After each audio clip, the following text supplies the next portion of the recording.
Hello. All right, let's now delve into the dot product and the cross product. Again, two things I assumed you've seen before. But again, the goal is that we want to develop a better geometrical appreciation for why we need things like the dot product and the cross product and how they can be helpful in describing physical systems in a physics context. So let's motivate the idea of the dot product. Suppose I have a box sitting on a frictionless table and I want to move it to the right. We would all agree that if I push on it directly to the right, it will indeed accelerate and start moving to the right. However, if I push with the same amount of force but at an angle, it would still start accelerating to the right, but perhaps would not accelerate as fast. If I'm pushing with the same amount of force in both cases, it will not accelerate as fast as where I was just pushing it directly to the right. And then the extreme, if I push kind of straight down, the box will not move left or right at all. So in each of those cases, I could potentially describe my push as, maybe I'll call it force, even though we have not yet to define that term. But I could define some sort of thing called a force that I am pushing down on the box in various different directions. So I can interpret this as a vector, not a scalar. And the resulting acceleration of the box will be different in each of those cases. In this case, you can intuitively kind of realize that it's the part that is parallel to the floor that is mattering here. In the case where I push it directly to the right, it accelerates the fastest. When it's at an angle, it's not accelerating as much. And then the limit where I'm pushing down perpendicular to the plane of the ground, the box doesn't move at all. So the dot product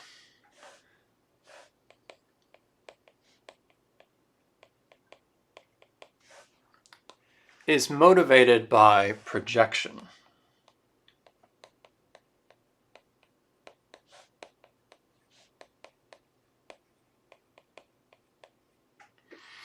In that I want to be able to say something about what part of a vector is parallel or perpendicular to another vector.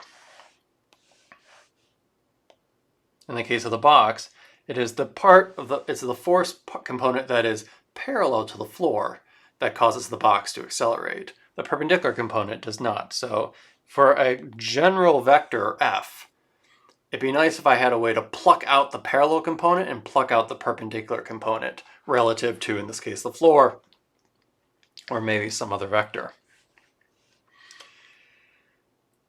So let's be a little bit more mathematical.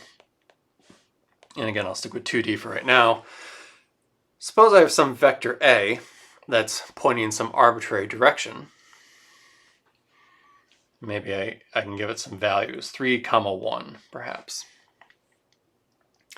There is a component of this vector that lies along the x direction, and there's a component of this vector that lies along the y direction. And if I want to think of this geometrically in terms of parallel and perpendicular, this part here is the component of A that is parallel to the x-axis, where this component here is the part of A that is parallel to the y-axis, which in this case, this is just 3, and in this case, this is just 1. Those are the components where if I write A as 3, 1, I can think of that as the part that is parallel to the x direction times x hat, plus the part that is parallel to the y direction times y hat, which in this case is 3 x hat plus 1 y hat. The 3 and the 1 are giving me the components of the overall vector that are parallel to, in this case, the two Cartesian axes. So we could geometrically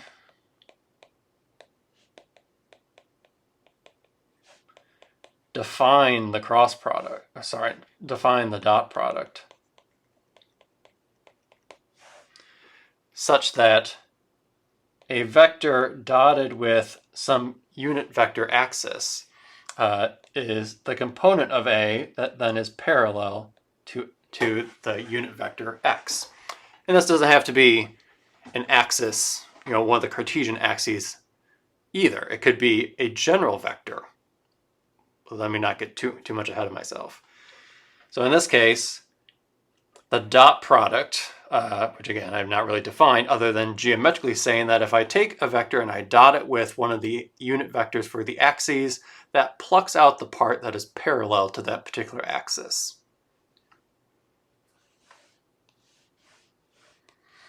Of course, it would be nice if I could try to do this more generally. It's not always the case that I care about how things lie along a particular axis. Suppose this is A, and this is B. Maybe A represents the direction of the plane of the floor, and B is the direction of my force as being applied to a box that's resting on that plane.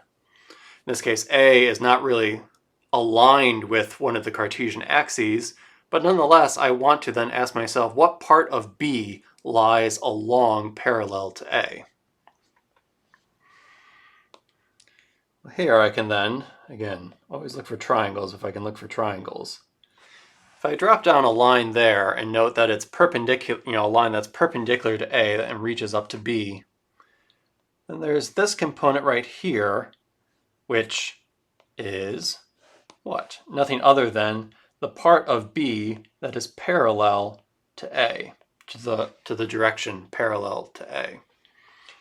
And then let me use a different color.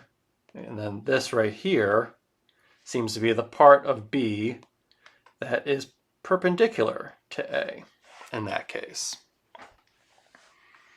But the blue part is the one that we're most interested in with the dot product. So that geometrically I could say the component of the vector B that is parallel to the vector defined by A then is going to be B dot A hat. At least given the mathematical notation I just wrote down. Though I don't really know yet how to compute that thing on the right-hand side. When it was x and y, that was really easy because then I could just pluck out one of the components.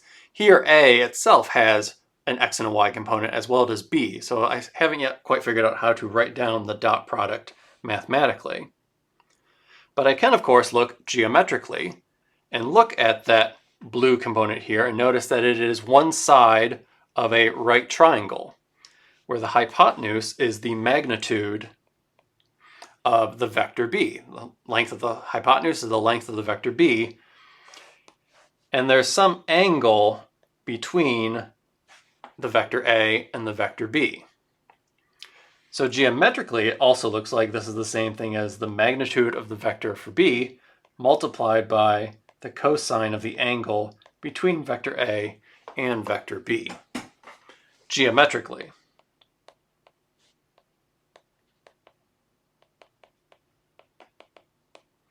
That appears to be the case. All right, so that's one way I can motivate the definition of a dot product. Another definition or motivation of the dot product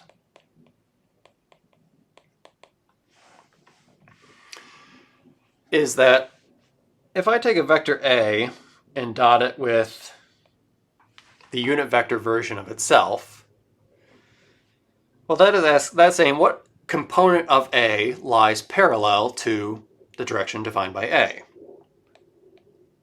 Perhaps unsurprisingly, we expect that just to be the entire vector, the magnitude of the vector A.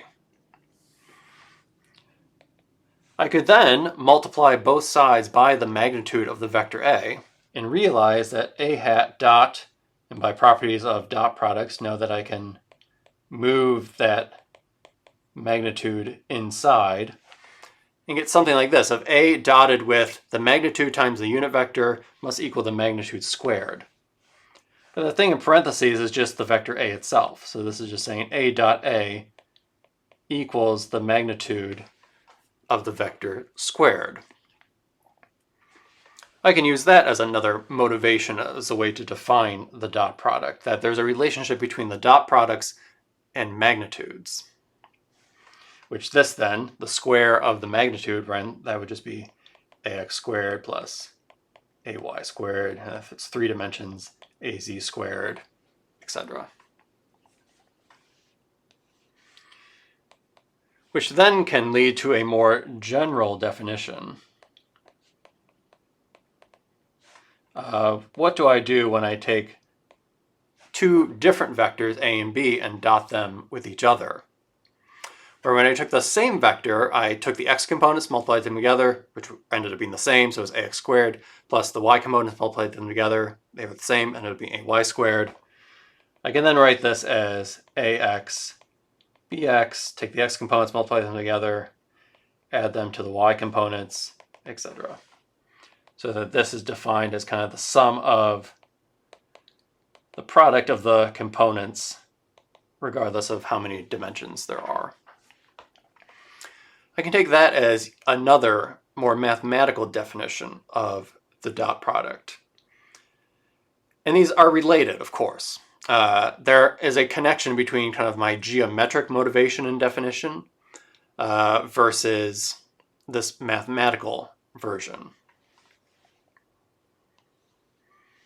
For example, if I do want to find the part of B that is parallel to A, well, if I define that as B kind of dotted with A hat, using, did I define B above? I did not. All right, so let's take, let me come up with some examples. Let's let A be, I don't know, 4, 1. And let's let B be, the way I've drawn it, I don't know, 2, 2. Then the magnitude of A in this case looks like it's going to be the square root of 4 squared plus 1 squared, so the square root of 17, which then means the unit vector version of A is going to be 4 over root 17, 1 over root 17.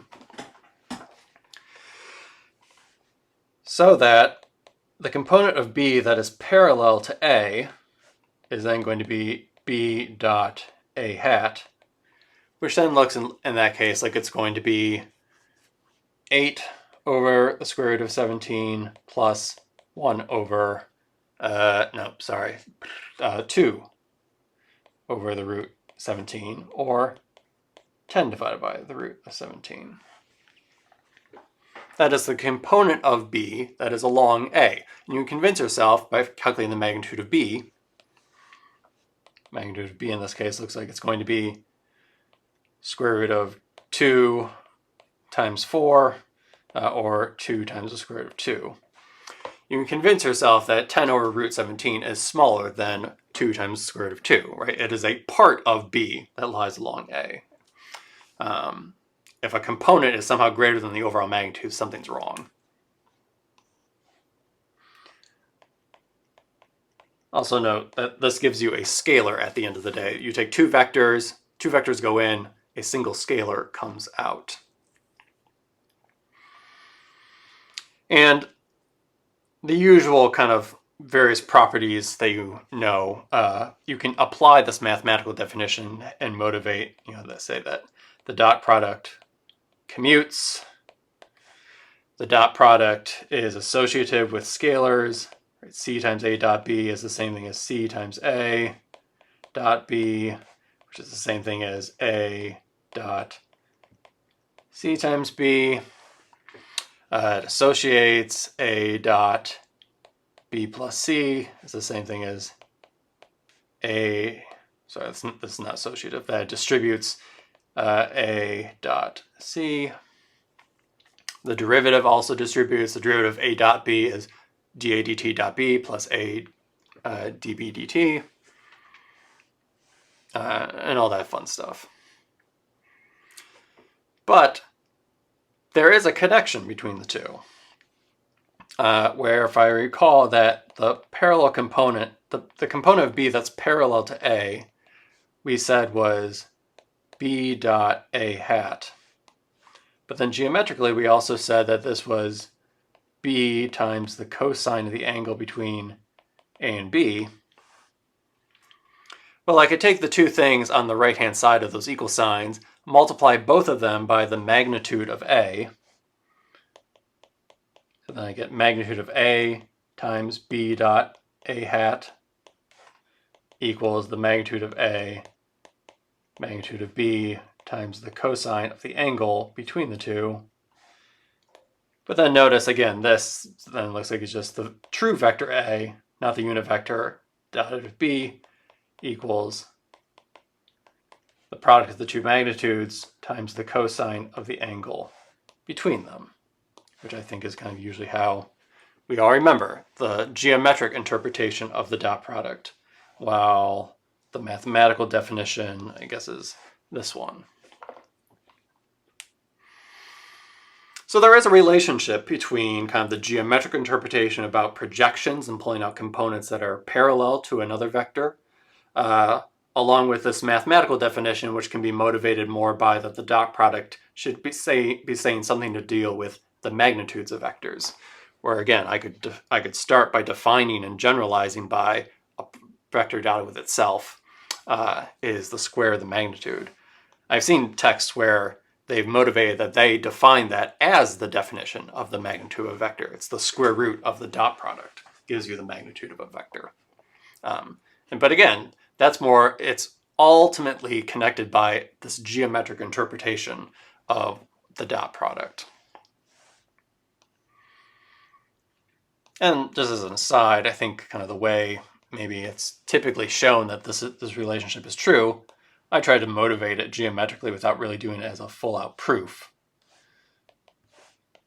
I think the way you kind of do it mathematically is if I have a vector A that goes out here and a vector B that goes out here, I could define a vector C, which, think back to the last lecture, the C is what? In this case, it points to B from A, so B minus A. And there's some angle between the two original vectors, A and B. And this forms a triangle, not necessarily a right triangle, but it does form a triangle. So if I just copy the triangle here and call this instead the magnitude of A, the magnitude of C, and the magnitude of B,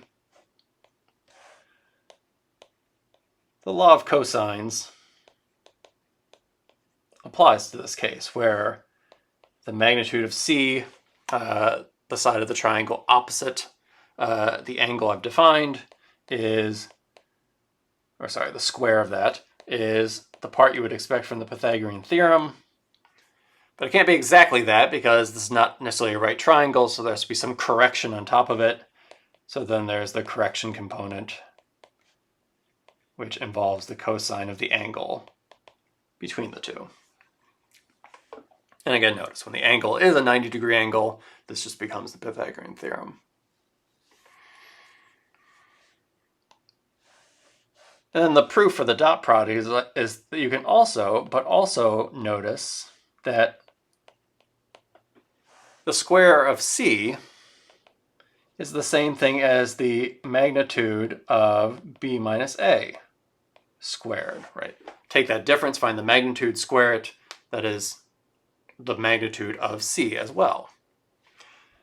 But if I use my definition of the dot product as the square of the magnitude is a vector dotted with itself, then this is whatever B minus A is dotted with the vector B minus A. And then if I distribute through, since the dot product distributes over addition and subtraction, you can show that this then is equal to the magnitude of B squared plus the magnitude of A squared, and then there's minus 2 A dot B. Also using the fact that B dot A is the same as A dot B. That's also equal to C squared. So then when you combine the two, or rather set them equal to each other, you again get that the magnitude of A times the magnitude of B times cosine of the angle between the two is then equal to the dot product. I'll leave that as an exercise. But that's more of a mathematical proof using the laws of cosines. But we want to think about the dot product as a way where if I ever need to get components that are parallel to a certain vector, a vector which could represent the floor or, or the component, right? Or in case of rotation, I might want to be able to pull out, a wrench rotates when I point kind of perpendicular to a different vector. So I might want to pull out vectors that are parallel and perpendicular. In that sense, the dot product, again, of course, is more useful for parallel components. I think this is redundant at this point, but it's in my notes, so I'm writing it down. Right, but again, if this is A and this is B, then if I drop a line down that's perpendicular, this part here is the part that's parallel to A, which of course is the magnitude times the cosine of the angle between them.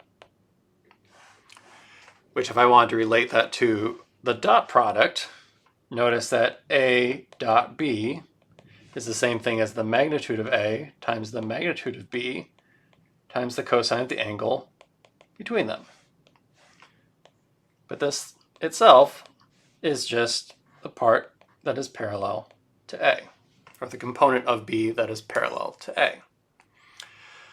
I could similarly interpret it the other way if I wanted to. I could say if I wanted to find the part of A that is parallel to B, that's still the same dot product, A dot B, but then I just have to associate the magnitude of A times the cosine of the angle between them is the part of A that is parallel, in this case, to B. All right, so to go back to our other example, what did I say before? A was 4, 1. B was 2, 2. Before I was extracting components parallel to A, I could similarly ask, what is the angle between those two vectors? Well, of course, A dot B, we showed in this case is 8 plus 2 equals 10. But then that equals the magnitude of A times the magnitude of B times the cosine of the angle between them. And we said above that the magnitude of A was root 17. Magnitude of B looks like it's 2 times the square root of 2 times the cosine of the angle between them. So it looks like it's saying 10 is equal to that mess. You can then solve for what the cosine of that is. So let's see, it looks like 10 divided by 2 is 5, and then I have the square root business. It looks like square root of 34. So arc cosine of that, change to degrees, looks like it's about 31 degrees or so.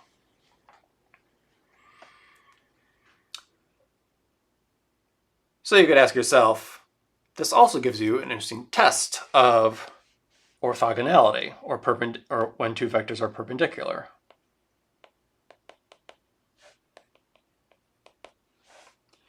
Two vectors are perpendicular to one another when they form a 90-degree angle. Their dot product therefore involves the cosine of the angle between them, but if the angle between them is 90 degrees, or pi over 2 radians, cosine of 90 degrees is 0. So then when the dot product is 0, that implies that those two vectors are perpendicular to one another. And there is an infinite number of ways two vectors can be perpendicular to one another, so it's not saying anything unique about their particular orientation other than the fact that they're forming kind of a 90-degree angle with one another. So for example, the two Cartesian axes were defined to be perpendicular to one another. We could, of course, test this as doing the dot product of 1, 0 dotted with 0, 1, which then looks like it's 0 plus times 1 plus 1 times 0, which of course is 0. That then is equal to the magnitude of them, which is 1 times the cosine of the angle between them. Of course, the angle then is 90 degrees, or pi over 2 radians. So dot products, always think parallel components, right? I'm extracting parallel components compared to, of one vector compared to another. All right, if not parallel, what about perpendicular? Can I say something about the perpendicular component? And is there any reason why I might want to say something about the perpendicular component? This is motivated a lot by rotation. Suppose I have some sort of wrench that's wrapped fully around a screw, so I don't have to worry about the wrench kind of falling off. And I want to rotate this wrench, I want to torque, to use a word, the screw and screw it in or screw it out. And I do so by applying a force at the end of the wrench, and maybe my force is being applied in this direction. And I want to ask, is this going to result in the wrench rotating? If so, in what direction? And can I say something perhaps about the magnitude of the rotation as a function of time, say? So the motivation is that it's spinning about this part here, so I could put my origin there.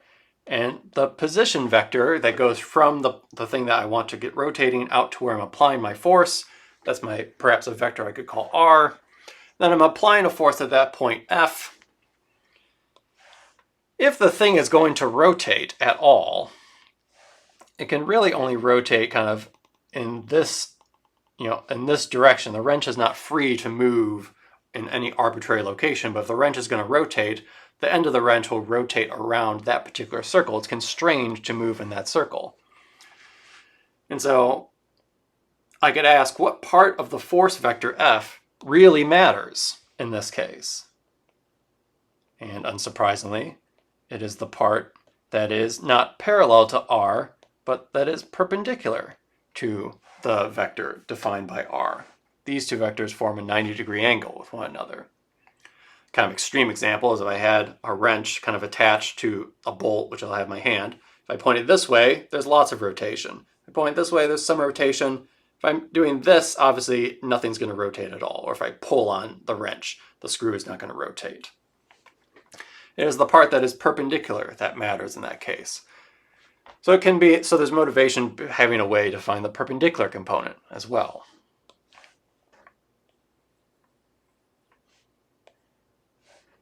Also, let's take the example of, say, a disk that is rotating. I'll have it be rotating this way,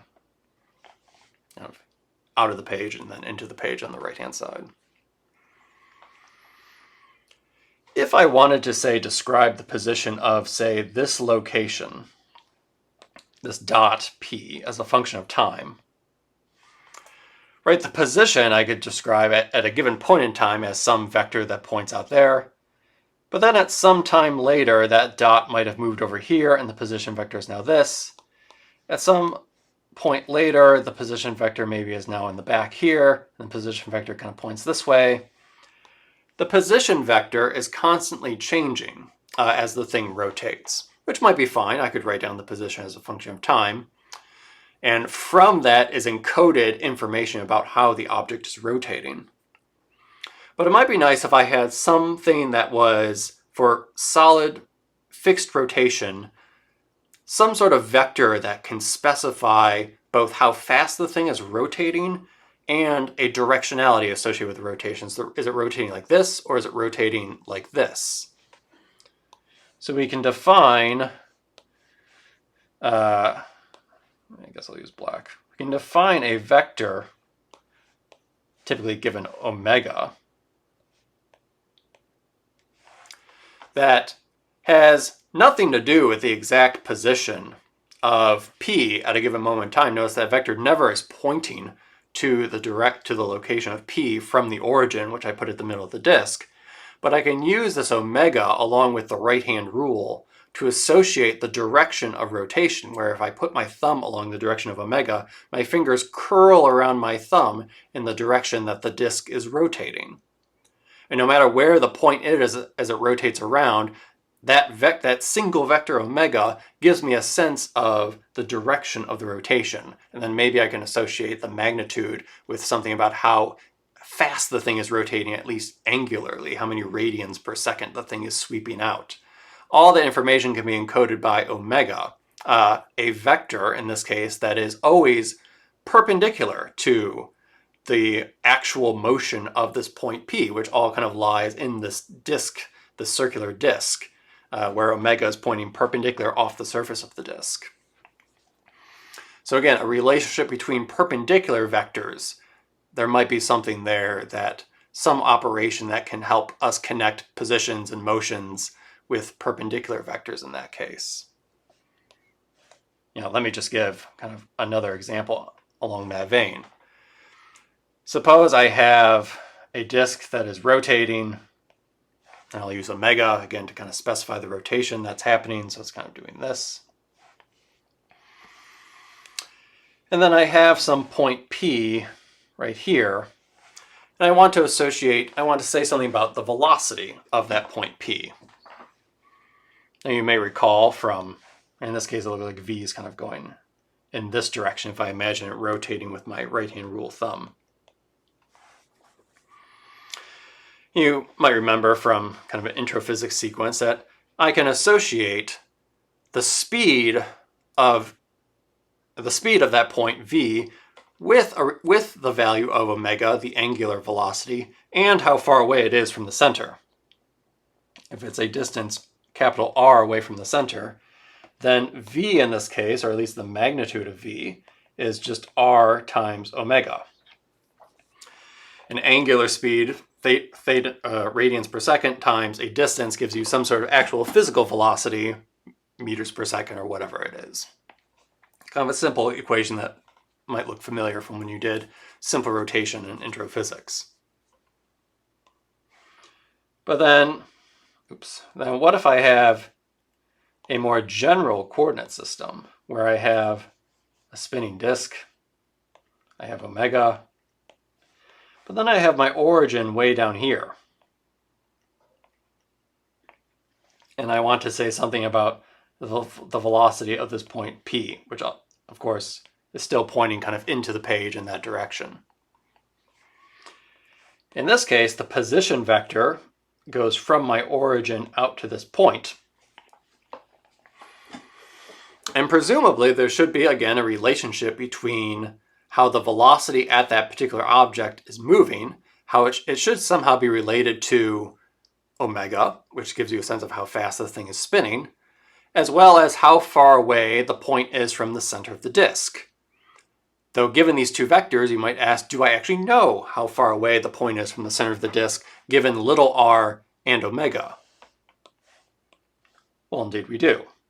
If I draw in blue here, notice we once again have a good old triangle, where if this is the angle between omega and r, what I called capital R before looks like it's this component here, right? This is, again, capital R.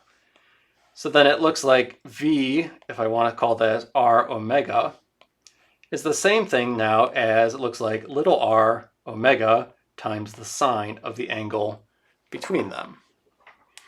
Again, so there is information geometrically between these two if I want to associate omega as this perpendicular vector, and then from an arbitrary origin, I can still say something about the velocity of the object as it spins on the disk, but in this case it's not just r omega, where there the origin was conveniently at the center of the disk, but here for an arbitrary origin, it depends on how far away I am from the origin, omega, but then the sine of the angle between the two kind of then decomposes or collapses the thing back to just capital R times omega. And just in case I forget to say it before, this actually can be generalized, that it's just the cross product of the vector omega times the vector r, though I've not defined the cross product yet, but in case I forget to come back to that. All right, so these are motivations that say that there is something worth being able to pluck out the perpendicular component. You know, if I have two arbitrary vectors, let me just redraw. If I have two arbitrary vectors, A and B, that there might be motivation to know what the value of this component is, the part of B that's perpendicular to A. But as these examples showed, since I'm dealing with rotation and the motivation using omega, where I can have a single vector kind of represent both the speed of the rotation and the directionality, that again suggests it must be a vector that I need to get at the end of the day, not a scalar. You know, go back to the wrench. If I were to, you know, the way that the blue arrow is drawn, you can imagine that that thing is going to rotate counterclockwise. Though if I then had a vector that pointed, say, like this, that might cause the thing to rotate clockwise instead. That should be encompassed in some way in whatever this operation is that plucks out both the perpendicular component of F relative to R and gives me a sense of which way the thing is going to rotate, clockwise or counterclockwise, which, if I think of omega as kind of pointing such that my fingers curl in the right-hand rule direction, tells me the rotation, right? For the blue arrow, I might expect omega to point out of the page because it's going to have counterclockwise rotation. Or for the green arrow, I expect omega to point into the page because that's going to then, as I curl my fingers around my thumb, create clockwise rotation. So we need some sort of operation that gives me both that perpendicular component and is a vector, right? That encompasses this right-hand rule directionality that I've been motivating. So we want not just the perpendicular component be A, but I might want the perpendicular component to A multiplied by, I might just write that as B, as the vector that is perpendicular to A. Or I don't want just the scalar, but I want that scalar magnitude, but I also want it to be, it's a terrible B, but I also want it to be a vector that's pointing in the direction that is perpendicular to A. And that should be a unit vector.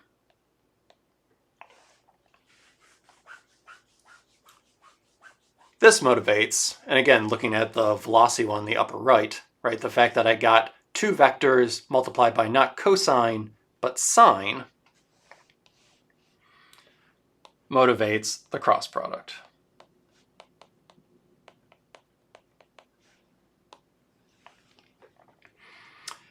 So you can define it, again, you can define it kind of in multiple ways, but you can define the cross product such that the magnitude of A cross B is equal to the magnitude of A, magnitude of B times, in this case, the sine of the angle between the two vectors.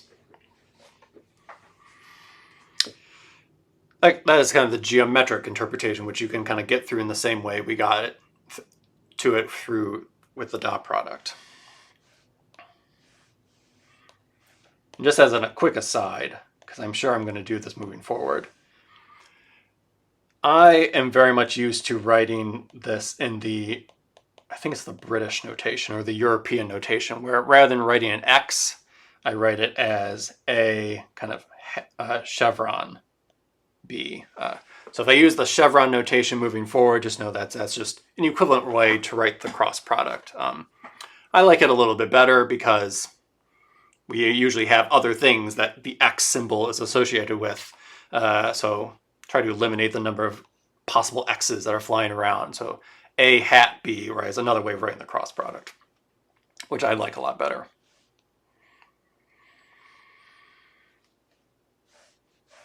All right, and then anything else I need to say about this? No, other than I guess then this part again. Notice that this is just B, the part of B that is perpendicular to A. Again, kind of similar to how we defined it, the dot product. Now, of course, that's though I can define the magnitude of the cross product to give me the appropriate magnitude. If I want this to be a vector, there. Admittedly, it's a little hard for me to motivate this kind of in a few minutes. So let me just write down what the answer is. The way it can be defined is that it can be defined as the determinant of a 3x3 matrix, where you can take the components of A and the components of B and have the top row be the unit vectors for the x, y, and z direction, or whatever your three orthogonal directions are. This is true for any coordinate system. And figure and evaluate this as the determinant of this 3x3 matrix, which in this case ends up being, for the x direction, you might remember the way you were taught is kind of start at x and then go kind of diagonally down to the right and associate that with a positive sign, and then start at x and go diagonally down to the left and associate that with a negative sign. The y direction, kind of same thing with a positive direction, and then associate this with this product with a negative sign, so forth. All right, so it looks like in the x component is then AY/BZ minus AZ/BY. Notice the x component has no AX or BX. That's another way you can remember it. The y direction, AZBX minus AXBZ. And the z direction, AXBY minus AYBX. And again, you can motivate this in a similar way, like of why it looks like this. This kind of just feels like magic, like I pulled this out of nowhere, right? There is motivation when you think of this, that you want, when you think of this in terms of rotations, and then you want something that is perpendicular to the direction of the two vectors. You can see that this pops out, but for now, let's just take that as a given. Now, the direction force of the cross product is based on the right-hand rule. Right. Take your fingers, start them pointing at A, curl your fingers so that they then point in the direction of B. Your thumb then points in the direction of the resulting vector you get from the cross product. And it is both perpendicular to A and B. So C, which is the cross product of A cross B, C is perpendicular to A, C is also perpendicular to B. You could ask, how could I figure that out? Well, we have the dot product, which you can evaluate that gives you some relationships between the vector and its cross product when you take the dot product of the two, and you can show that those are equal to 0. I guess I should highlight some things. Let me go back and highlight kind of. So we got kind of the mathematical definition and then the magnitude of the cross product itself. If you want, just pull out the magnitude as a way. You know that's AB, the sine of the angle between them. All right. So what does this imply? Kind of a vector crossed with itself.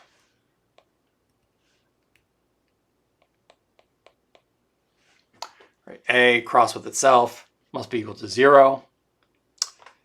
Or the 0th vector, I guess. Why? Since the angle between a vector and itself is 0 degrees and sine of 0 is 0. Since the mathematical definition has those minus signs, you might wonder, does the thing commute? And of course it does not. So A cross B is not B cross A, but is negative B cross A. The dot product does commute, the cross product does not. Scalars distribute. Right, the same thing as A cross B, same thing as A cross C times B. The derivative, again, distributes over the cross product. The usual properties that you can look up and remind yourself in a book if you have to.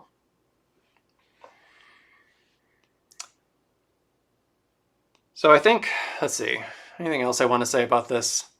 Essentially, plug and chug we can always do, right? If I have a vector A, let's go back to my 2D example, which maybe is 4, 1, and then a vector B, which might be 2, 2.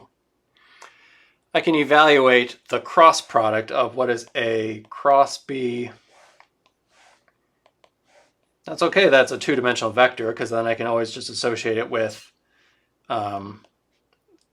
associate the z components as being 0. So then this might be 4, 1, 0, 2, 2, 0. When I evaluate the dot product or the cross product, 1 times 0 minus 0 times 2, so it looks like it's 0. Similarly for y, it ends up being 0. Then it looks like 4 times 2, which is 8, minus 1 times 2, which is 2. So it looks like this is 0, 0, 6. So a vector that in this case is perpendicular to both A and B, since A and B lie within the plane of the page. This is x, this is y. Right, 4, 1 might be something like this, that's A. 2, 2 might be something like this, that's B. And then the cross product C looks like it points out of the page. Using the O with a dot to be out of the page, where O with an X means into the page. I think it's that the O with a dot supposed to be like the tip of an arrow, so you're looking like right along the tip of an arrow, so you're seeing the tip and then the circle, I think. I don't know, who cares? Circle with a dot out of the page. So C points out of the page and therefore is perpendicular to both A and B. And if I wanted to, I could figure out the sine of the angle between them if I wanted to. I could also have done that. I could also figure out the angle between them with the dot product, of course, as well. All right, do I want to say anything more about any of this?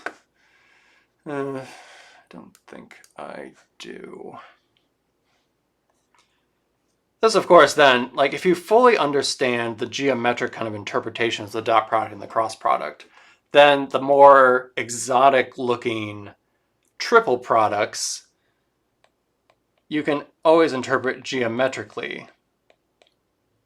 Right, so you might remember, oops, sorry, this is so small, that, A dot B cross C, you can look it up and see that this is, well, first you could ask yourself, do I expect this to be a scalar or a vector? B cross C is going to give me a vector that's both perpendicular to B and C. But then I'm going to dot it with the vector A, and the dot product returns back a scalar. So I expect this entire thing to be a scalar at the end of the day. Then geometrically, I can say, okay, well, B cross C, that's a vector that's perpendicular to both B and C. And then A dotted with that vector is going to be saying something about the component of A that's perpendicular to that B cross C vector, or saying something about the component of that B cross C vector that's perpendicular to, or sorry, that's parallel to A, since dot products associate, extract out parallel components. Geometrically, I think that's what's important. Right? Mathematically, you can look it up that it's, again, a determinant, but instead of unit vectors at the top, it's the components of A. So then if you figure out this big old determinant, that gives you the triple product. And similarly, A cross B cross C, another triple product. Again, this I expect it to be a vector because B cross C is going to be a vector, and then A cross whatever that thing is that B cross C is going to return back another vector. B cross C is a vector perpendicular to both B and C. Then the cross product of A with that vector gives me a vector that's perpendicular to A and that vector B cross C. There, it's easier to start drawing pictures. Then mathematically, you can prove that this is the same thing as A dot C, which is a scalar, multiplied by the vector B, minus A dot B multiplied by the vector C. So it's a number times a vector minus a number times a vector. That entire thing is going to be a vector at the end of the day. This is sometimes written kind of in the wrong order. usually put the scalars out front. But if you have enough memory in your brain to remember that if you remember the rule where you put the scalars on the opposite side, this is sometimes called the back cab rule, since the letters spell out back cab. But again, then you have to, yes, that makes it easier to remember, but then you also have to remember the additional piece of information that in order to apply the back cab rule, you have to put the dot products after the vector rather than before vectors like it typically is in mathematics. So whatever, you can always look those up. And also, like, does this matter at all? When do I ever need these triple products?